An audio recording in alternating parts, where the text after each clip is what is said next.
Familia Benecer, hermanos y amigos, bendiciones. El Evangelio de Juan, capítulo 4, versículos 20 al 24, nos dice de la siguiente manera: Nuestros padres adoraron en este monte, y vosotros decís que en Jerusalén es el lugar donde se debe adorar.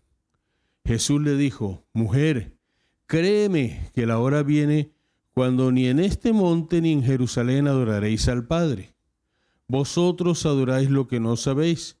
Nosotros adoramos lo que sabemos, porque la salvación viene de los judíos. Mas la hora viene, y ahora es, cuando los verdaderos adoradores adorarán al Padre en espíritu y en verdad, porque también el Padre tales adoradores busca que le adoren. Dios es espíritu, y los que le adoran en espíritu y en verdad es necesario que adore. El Padre busca adoradores. Nuestro tema en el día de hoy. W. Tozer fue un hombre dedicado al Señor. Era un hombre de una comunión íntima con Él y escribió muchos libros que ayudaron a edificar la vida de la iglesia en cuanto a la oración y en cuanto a la adoración. En uno de sus escritos expresó lo siguiente: la adoración es la joya faltante de la iglesia.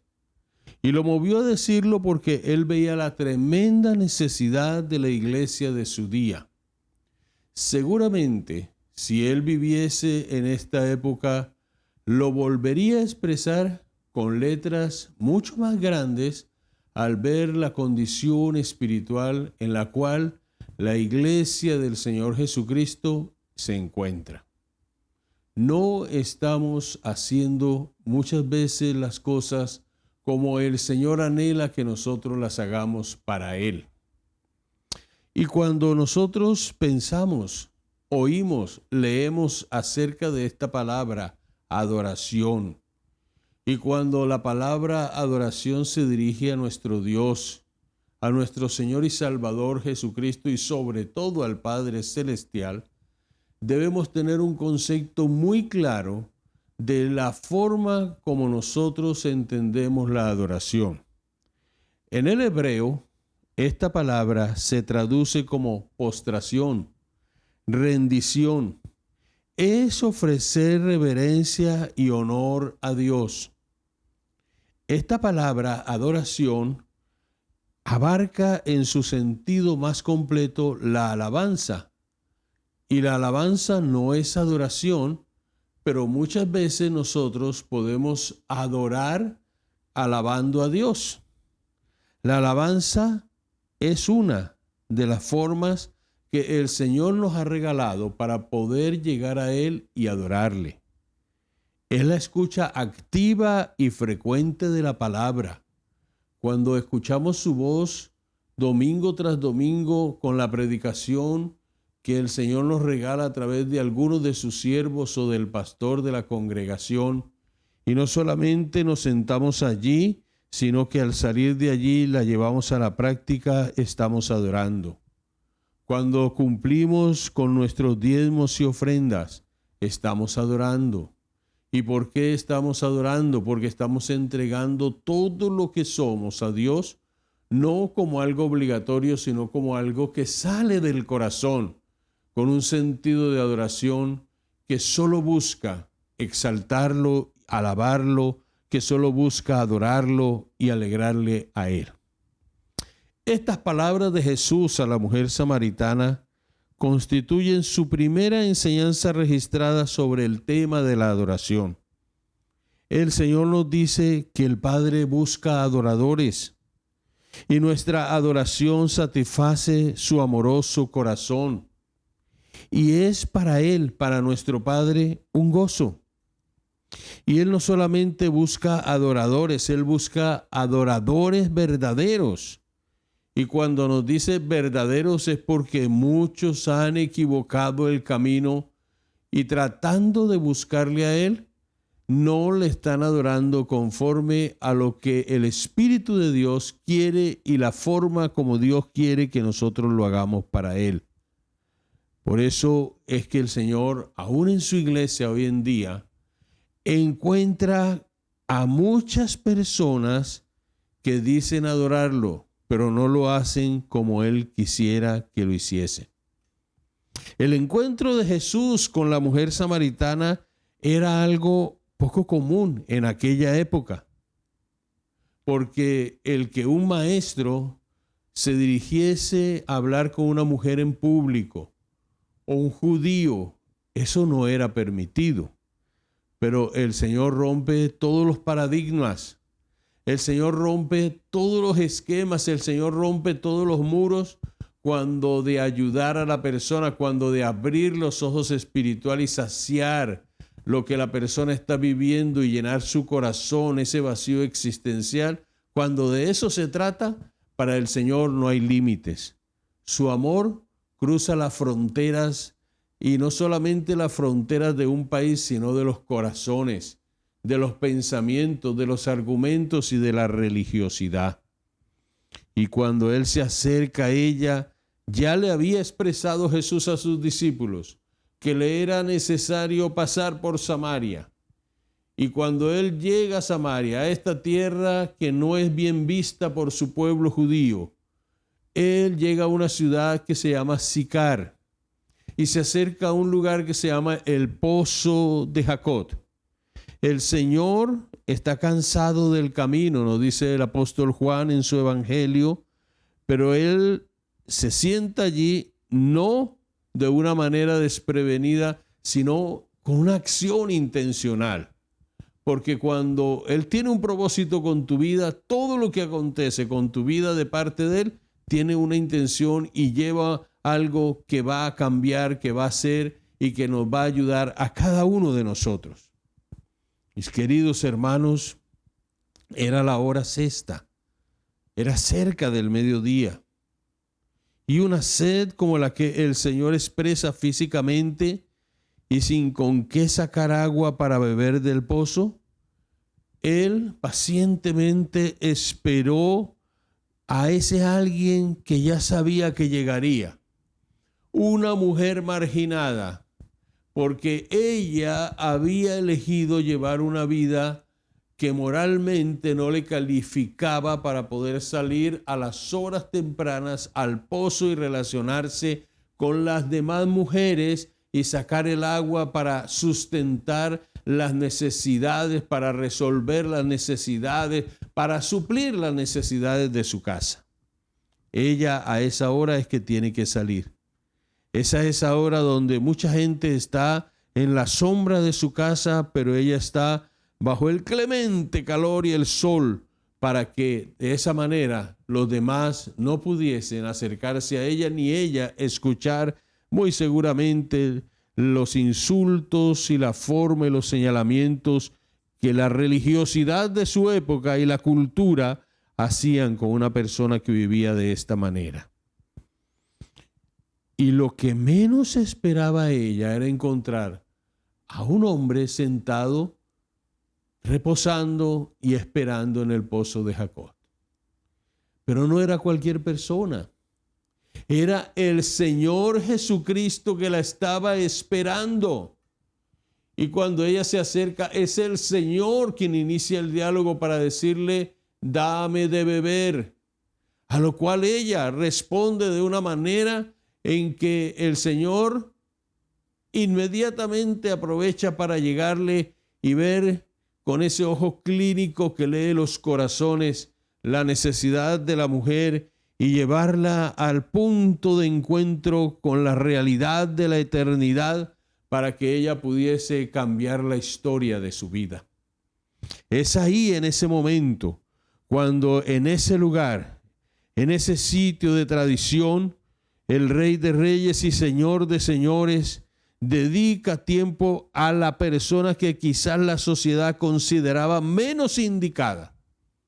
Y es este pasaje, esta historia de la mujer samaritana, que se da después que Jesús ha dedicado tiempo a un hombre como Nicodemo, un principal de la sinagoga, uno erudito que tenía la misma sed, quizás con diferentes pecados, con diferentes estilos de vida, pero la misma necesidad espiritual que ambos expresaban y que tú y yo expresamos sin importar nuestra condición social, sin importar si somos estudiados o no, sin importar si tú asistes a un lugar o no, pero si no has tenido un encuentro personal con el Señor Jesucristo como lo tuvo Nicodemo allí en el capítulo 3 del Evangelio de Juan, y como esta mujer lo está teniendo en el capítulo 4, entonces tu vida y mi vida será una vida donde vamos a buscar todas las cosas de este mundo para tratar de saciar lo que es nuestro ser, y no lo vamos a lograr.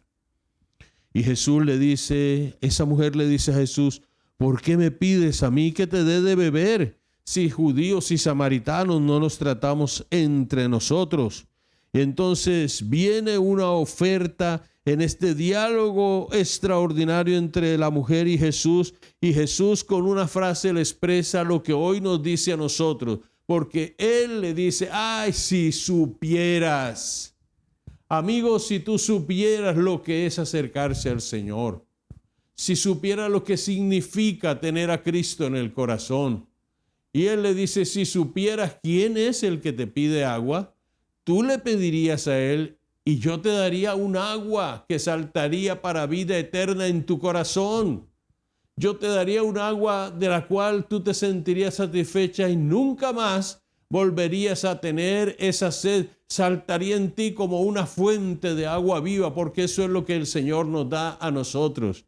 Y este diálogo, entonces Jesús viene y toca la vida personal de ella, porque hermanos, cuando nosotros nos encontramos con el Señor toca todas las áreas de nuestra vida y le dice, búscame a tu esposo, a tu marido. Y ella le dice, no tengo. Y le dice, claro que no tienes. Si 5 has tenido, el que ahora tienes tampoco es.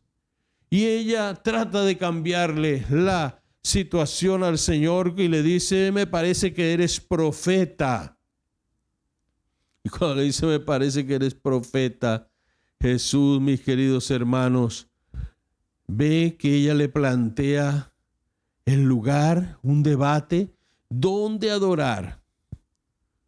Nuestros padres nos dicen que podemos adorar aquí, ustedes dicen que hay que adorar en otra parte, y entonces Jesús, que no se deja enredar, dirigiendo su atención a lo que es realmente importante, le dice, el Padre será adorado en todas partes, porque la hora ha llegado. Y asimismo Jesús nos habla de 3 clases de adoración. La primera, la adoración ignorante, en el verso 22. La segunda, esa adoración tradicional que los judíos practicaban en el mismo versículo 22. Y luego viene la adoración espiritual, que es en espíritu y en verdad. El Hijo ha venido para abrir el camino, enseñando la adoración en espíritu y en verdad. Miremos en primer lugar cuál era esa adoración ignorante y cuál es esa adoración ignorante en nuestros tiempos también. Ellos no conocían lo que estaban adorando, ni a quién estaban adorando. Y quizás usted y yo, amigo, muchas veces hemos fallado porque no tenemos noción de cómo es Dios ni de quién es Dios, porque no nos hemos acercado a Él, porque muchas veces no nos acercamos a su palabra con un espíritu sincero para buscarle y nos dejamos llevar por otras cosas, nos dejamos llevar por costumbres, nos dejamos llevar muchas veces, mis queridos hermanos, por las intenciones de nuestro corazón, pero como no conocemos realmente quién es Dios, ni sus atributos, ni cómo Él anhela ser adorado, no satisfacemos su corazón porque no lo podemos adorar. No podemos adorar a aquel con quien no nos relacionamos, aquel a quien no conocemos. Y ellos no tenían revelación de Dios en su corazón. Porque recordemos que si nosotros hoy en día podemos predicar el Evangelio y hablar de Él con autoridad y libertad, es porque el Hijo ha sido revelado al corazón de cada uno de nosotros a través de la predicación de la palabra y porque nuestro corazón se ha abierto y no lo hemos abierto nosotros, sino la misma palabra que produce una fe que es maravillosa en la vida nuestra, porque la fe viene por el oír y el oír viene por la palabra de Dios. Ellos no tenían esa revelación. A ti y a mí nos ha sido revelado el nombre de nuestro Señor y Salvador Jesucristo por las Escrituras y por la relación que tenemos con Él. Los samaritanos adoraban lo que no sabían. Ellos tenían una mezcla religiosa. ¿Por qué no se trataban judíos y samaritanos? Sencillamente porque siglos antes la mayoría de los judíos estaban exiliados en Babilonia por sus conquistadores, por la vida de aquellos reyes que no fueron correctos delante de la presencia del Señor. Fueron llevados todo un pueblo a Babilonia en la época de Nabucodonosor. Y algunos de los judíos que no fueron exiliados se casaron con los cananeos. Y al casarse con los cananeos formaron una nueva tribu llamada samaritanos. Y formaron una religión sincretista. Y los judíos los consideraban radicalmente inferiores. Y lo que conocemos como religión sincretista fue que empezaron a unir creencias de los cananeos con algunas creencias del pueblo judío. Reconocían a Dios como Padre, pero habían otras cosas que le habían mezclado en su fe.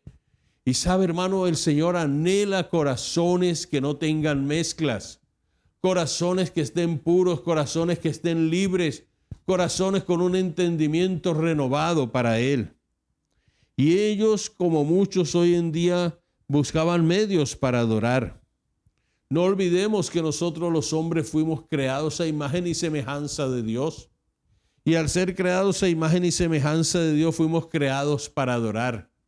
Y como fuimos creados para adorar, si no adoramos al Dios vivo y verdadero, buscaremos la manera de acercarnos a Él por caminos equivocados.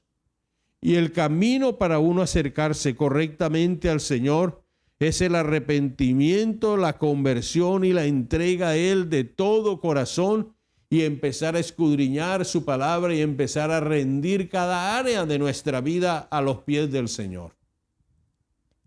Pero muchos de nosotros vemos hoy en día también, como quizás en aquella época cuando Jesús estaba predicando la palabra, cómo hay pueblos que están atados y creen que agradan a Dios con lo que hacen.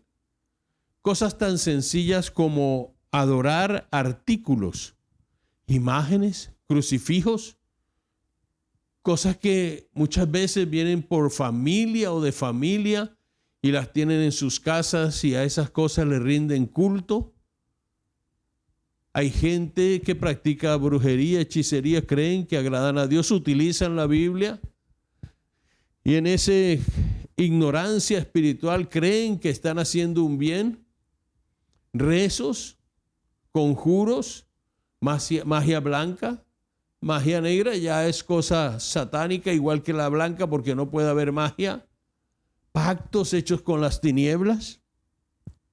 Y algunos, mis queridos hermanos, cuando utilizan todas estas cosas tienen aseguranzas y creen que esa aseguranza tiene un poder absoluto de parte de Dios para protegerle y creen que están alegrando y adorando a Dios, pero es mentira.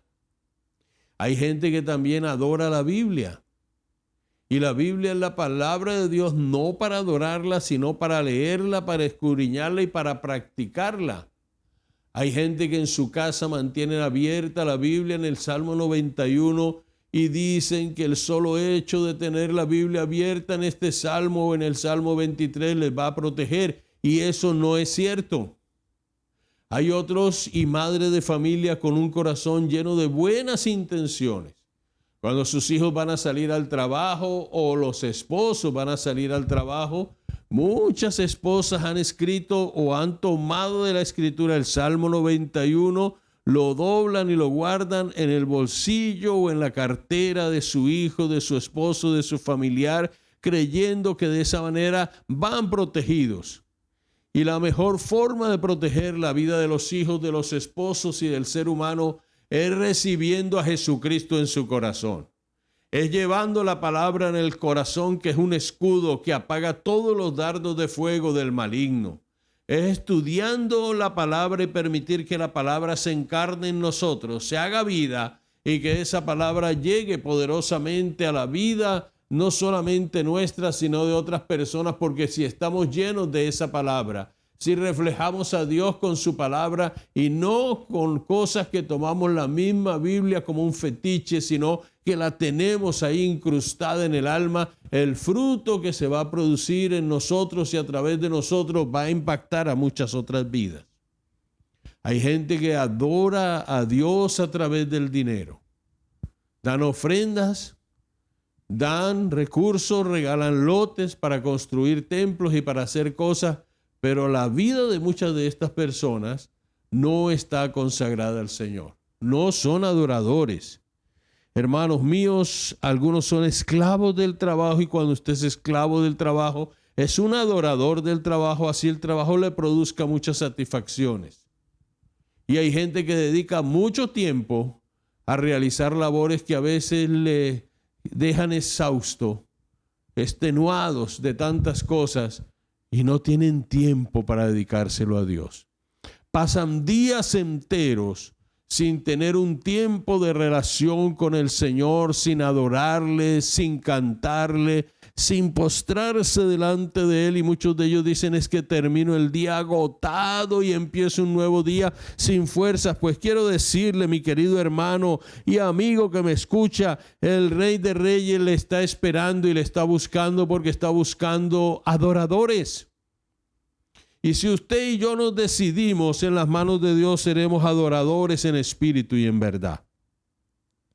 El pueblo de Israel en Éxodo 32, mientras Moisés estaba orando en el monte y ayunando 40 días, abajo le pidieron a Aarón en la parte de la montaña, mientras esperaban a Moisés y él se demoraba, que le hicieran un becerro de oro y Aarón accedió. Hizo el becerro no porque ellos quisieran tocar solamente el becerro, sino porque querían tener una idea de lo que era Dios y hablar con Dios a través del becerro. Y hoy en día nosotros y en el Antiguo Testamento la gente buscaba medios de comunicarse con Dios que Dios se los había provisto momentáneamente, transitoriamente. La iglesia hoy en día no tiene que buscar esto. Y los hombres que hoy en día se postran ante becerros de oro tratando de tener comunión con Dios están adorando lo que no saben.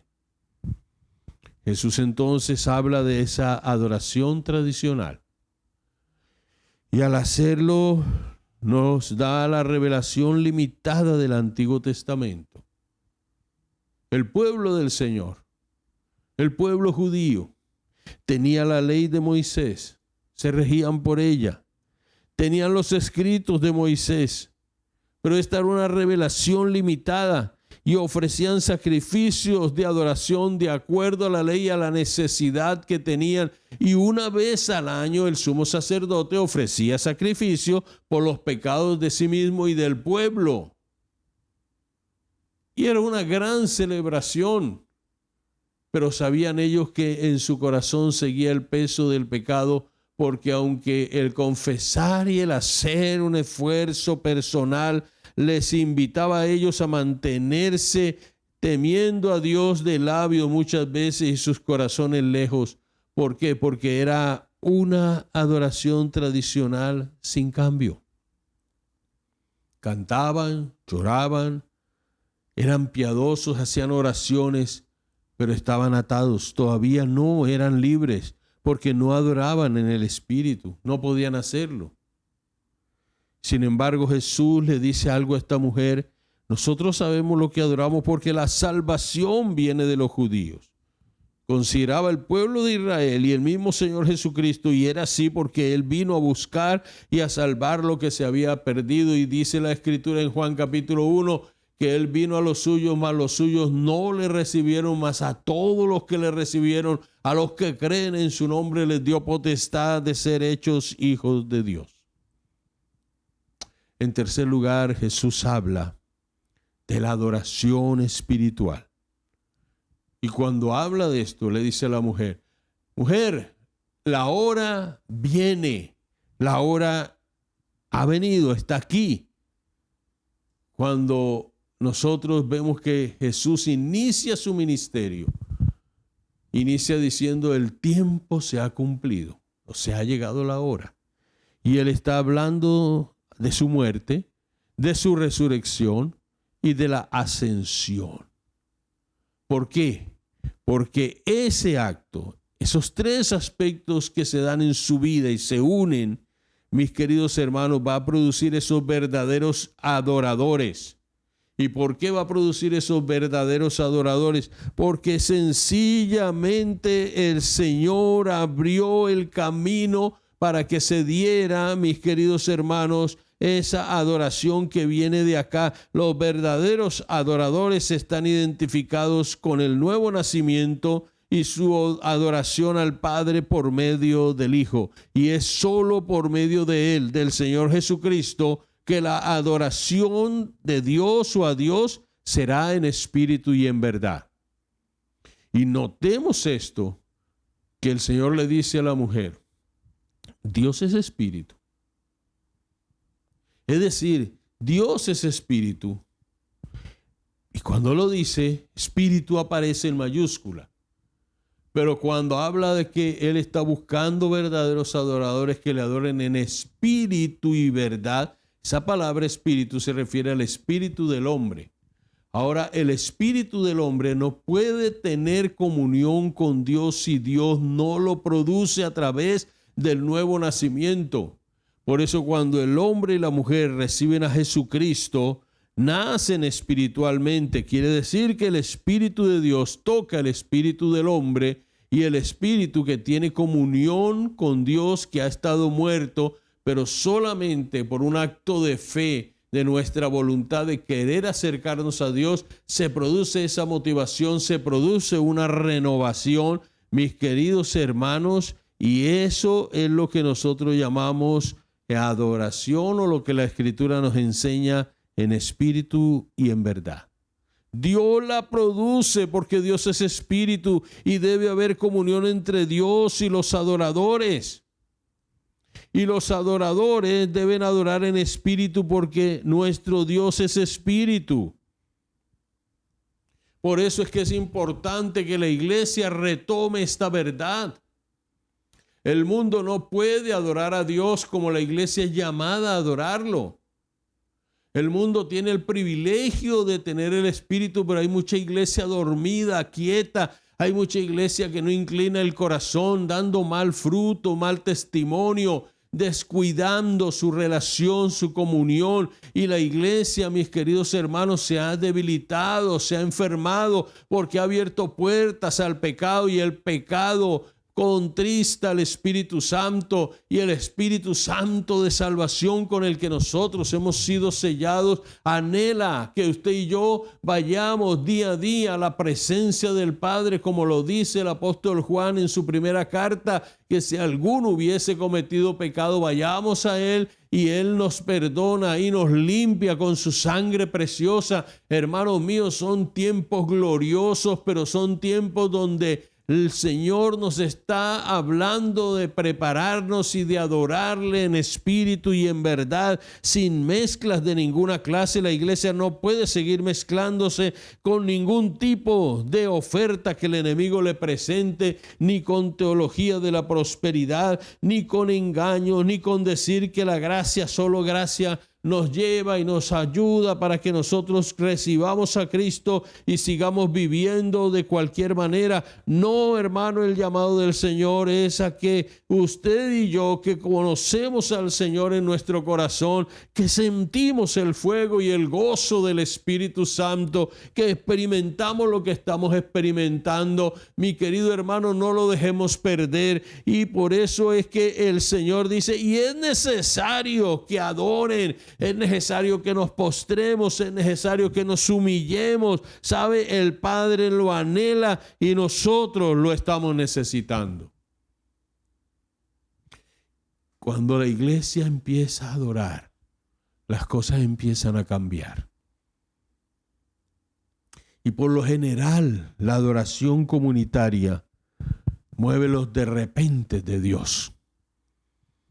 Cuando la iglesia está sumida en un espíritu de oración, de comunión, de lágrimas que corren por nuestras mejillas de arrepentimiento, cuando nosotros empezamos a permitir al Espíritu que are el alma nuestra, que a veces está seca y sedienta. Cuando ya hemos conocido al dador de la vida, cuando ya nuestra vida empieza a ser diferente, no podemos descuidarnos, sino que tenemos que seguir abriéndonos a que el Señor obre en nosotros, pero el Señor anhela que nosotros nos postremos a sus pies, y allí en esa postración, en esa reverencia, encontraremos la paz que estamos necesitando, encontraremos y retomaremos el rumbo de la santidad y de lo que Dios nos ha puesto, que nosotros en nuestro corazón no podemos descuidar, porque no somos de este mundo, le pertenecemos a Él. Nadie puede llamar a Jesús Señor si no es por el Espíritu.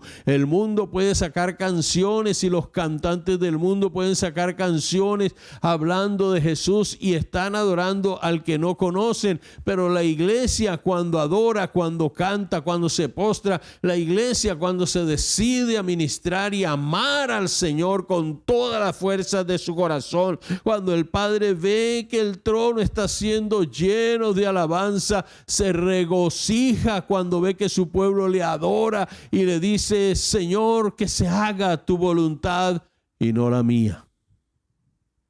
Concluimos con un pensamiento de Calvino, teólogo francés, que dijo lo siguiente: nuestro objetivo supremo y todo lo que tiene nuestra existencia es ser contados con los adoradores de Dios.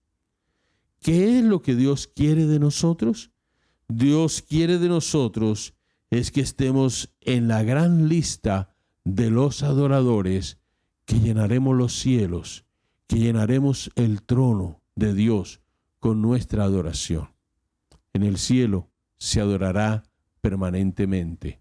En la tierra se debe alabar y adorar en espíritu y en verdad, constante y permanentemente.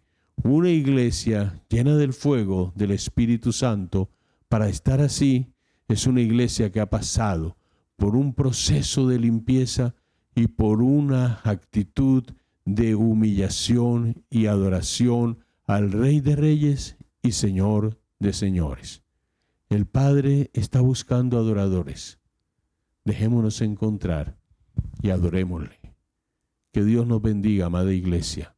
Que Dios nos guarde y que Dios nos siga ayudando. Amén.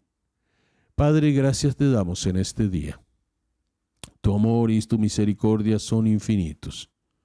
Nos amas como nadie nos ha amado. Nos ayudas como nadie nos ha ayudado. Y seguirás, Señor, sacando adelante nuestra vida como nadie lo va a hacer ni lo ha hecho. Y nos has llamado a un privilegio muy grande, adorarte a ti en espíritu y en verdad. Permite que nosotros podamos mantenernos en la expectativa y en la obediencia de esta adoración. Padre, muchas gracias en Cristo Jesús. Amén. Dios te bendiga y Dios te guarde.